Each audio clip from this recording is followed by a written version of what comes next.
Magandang araw mga kaibigan. Bigyan natin ng reaction opinion itong post ang balita ngayon. Title: Bakit wala pang CCTV ng pag-deliver ng maleta sa DPWH?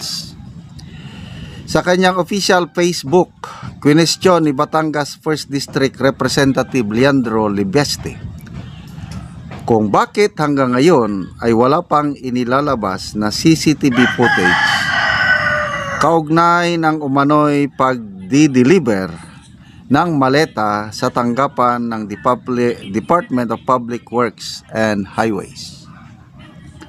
Sa kanyang pinakabagong pahayag nitong December 30, tasang binato ni Libeste ang tanong na niya'y madaling masagot kung tunay na may transparency ang ahensya.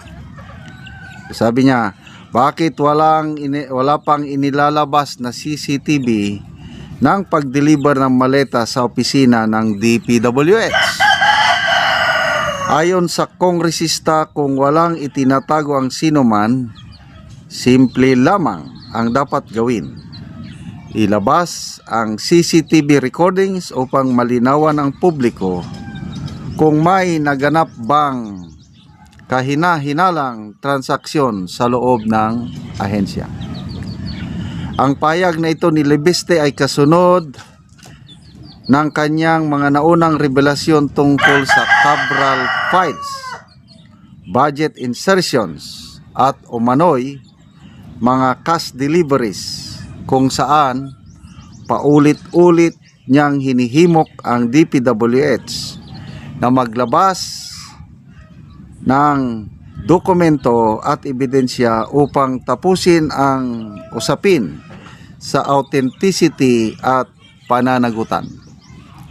Para kay Libeste, hindi sapat ang mga pahayag at pagtanggi, lalo na kung may umiiral namang CCTV system na maaring magsilbing konkretong patunay. Dagdag pa ng mambabatas, ang patuloy na kawalan ng malinaw na ebidensya ay lalo lamang nagpapalakas ng hinala ng publiko sa halip na pahupain ang kontrobersiya. Sa gitna ng lumalawak na diskurso tungkol sa bilyon-bilyong pisong pondo ng bayan, ang tanong ni Libeste ay nananatiling nakabitin. Kung may CCTV, bakit hindi ilabas? At kung wala, bakit wala? Habang wala pang tugon ang DPWH sa panawagang ito, iginiit ng kongresista na ang transparency ay hindi dapat hinihingi, kusang ibinibigay ito, lalo na kung tiwala ng mamamayan ang nakataya. Ito ngayon, nagbabanggaan ang mga pahayag ng DPWH at ang congressman ito. So ang labanan is Palasyo at DPWH. Nagkakakutsaba, nagkakaisa ang Palasyo at DPWH. Pilit nilang sinisira ang kredibilidad ni Congressman Libeste. Lalo na yung pagkuha ng Cabral files, pinilit daw eh. Nagpalabas ng DPWH ng picture na pinilit. May nasugatang kamay ba yun? So, granting na pinilit. At nakuha, pinilit, kinuha sa kamay o sa possession ni Yusek Cabral.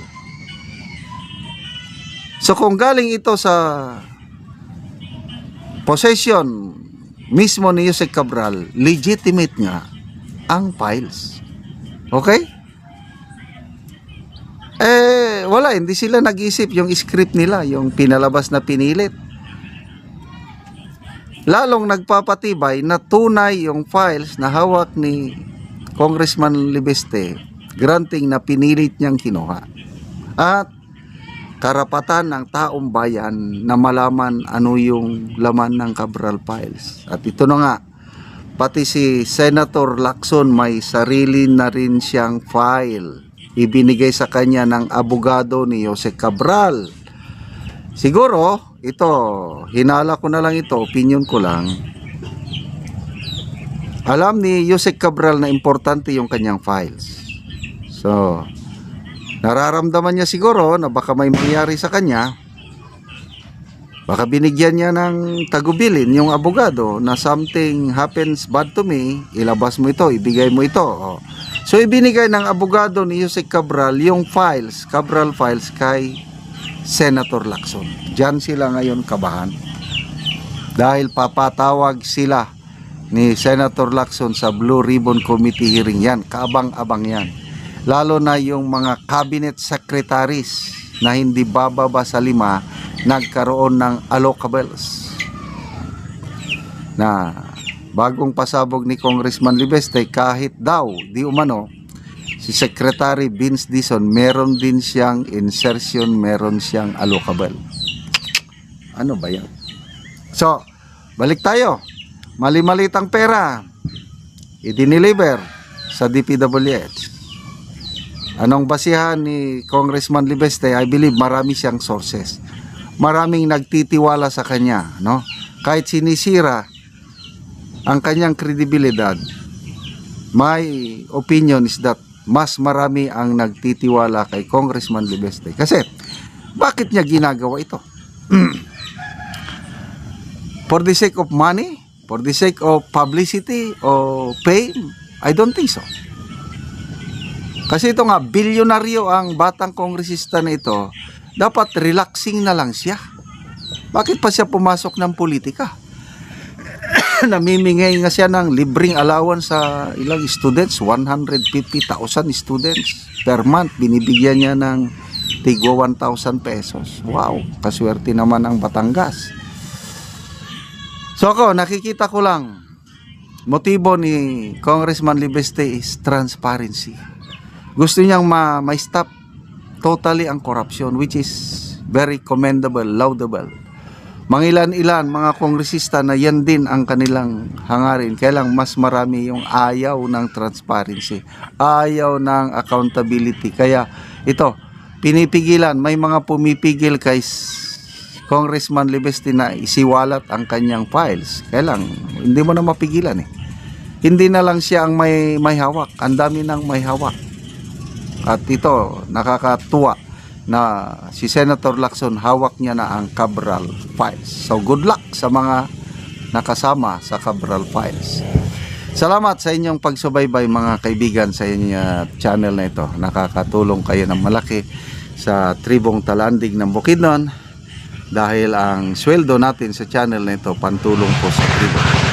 Mamimigay tayo ng libreng yero at pako para makapagpatayo sila ng mas maayos na tirahan.